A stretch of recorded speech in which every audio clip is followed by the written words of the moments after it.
Hello, ladies and gentlemen. This is Eddie Marcus again. Today I want to reflect on music. I'm reminded back when I was young, there were many artists out there, as are now, but we had some kind of guys who were socially conscious. Guys like Stevie Wonder would sing songs about in the key of life, talk about superstitiousness. He would talk about and sing about bridge over troubled water and purple raindrops. He would sing songs that made you aware, made you think, conscious. James Brown, I'm black and I'm proud. Get up off of that stuff. Papa's got a brand new bag. I mean, and so many other artists, music on this level. But then there were artists who sang about love and being with your lover and making love, as they've always done. And when you do music like that, then this is what people like to do: make love, etc., etc. And today, I was watching the video. It seems that mostly every song is about kissing and twerking. I might not have said that word right, but you know what I'm talking about. And songs about, and they don't just say these things, they make it descriptive. They got women out there and men out there grinding and bumping and doing everything. And if you had any doubt about what they are trying to say, if you don't have no idea what they might be trying to say, then they're giving you the picture, planting it in your head, and then there you are, caught up in this whirlwind. And I was so sad. And this morning, on a Saturday, 31st of May, getting ready for brunch, and I'm listening to gospel. Well, my old lady goes in and turns on some gospel. It made me sick in the stomach. Gospel music, I used to sing gospel music when I was a kid, a teenager. But I wasn't singing for the glory of God. I was singing to go someplace and try to impress the young ladies. And you can bet your last money before I left out of a church or a religious event, I was trying to see if I was effective. Who can I get a phone number from? I did that because that's the way I was impressed by gospel music. I don't know any gospel singers back in those days who were any different, young or old. And just sitting here in my over the hill listening to music, I'm listening to these guys, and it was making me sick in the stomach. You see, when these guys were singing about love and stuff like this, you go put a record on, you bring your lover in a secluded place where you could indulge yourselves, and you would actually do something. You would make love, the kind of love that they were singing about. You wasn't loving people like Stevie Wonder was trying to get you to talk about, but you were making love. And when you take that and you switch it over to gospel people singing this and singing about God, this, and I'm thinking, why are they doing that? Because that's all they do. It has no real significance whatsoever. Just singing. Just singing. So why are they singing? Well, to me, they're singing for the same reasons I did when I was a kid. Except this time they're singing to make some money. Or for prestige. But it is no more than that. And I also know that this is a tradition where people sing gospel. They consider this as praising. Oh, I'm praising God. In song, praising God in the dance. I'm not going to knock praising God in the song. I'm not going to knock praising God in the dance. But if that's all it is, it's no good. God is not getting any glory out of that.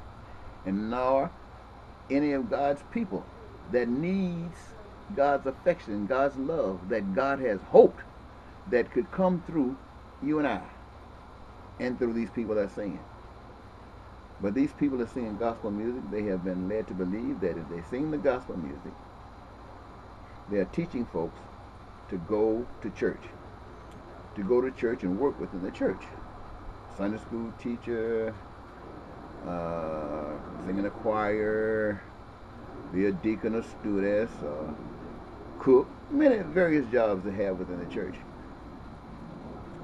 But as I look at that and I know the truth about that, when I reflect on that, that alone is not glorifying God. Basically what that is doing. I'll give you an example.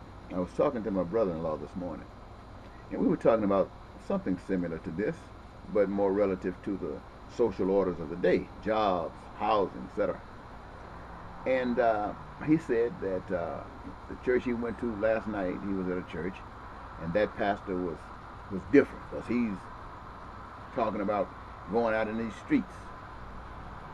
And I asked him how old he was. He told, the guy, my brother-in-law, I asked him how old he was. He said he was 52. I told him, I said, you haven't learned. I said, why is he going into the streets, do you think? He says, well, I cut him off. And I told him he was going out there to get people to bring him into the church to do the same things that the ones that are already there doing. Nothing for God. They might be doing, stroking each other, but they're not doing anything for God. And they're not doing anything for the people in the world.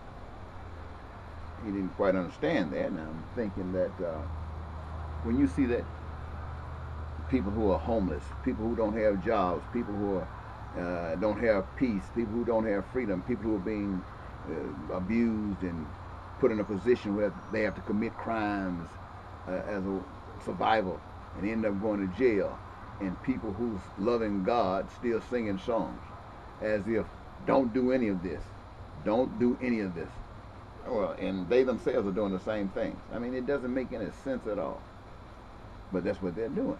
So I'm saying, why do you think you want to bring more people in the church?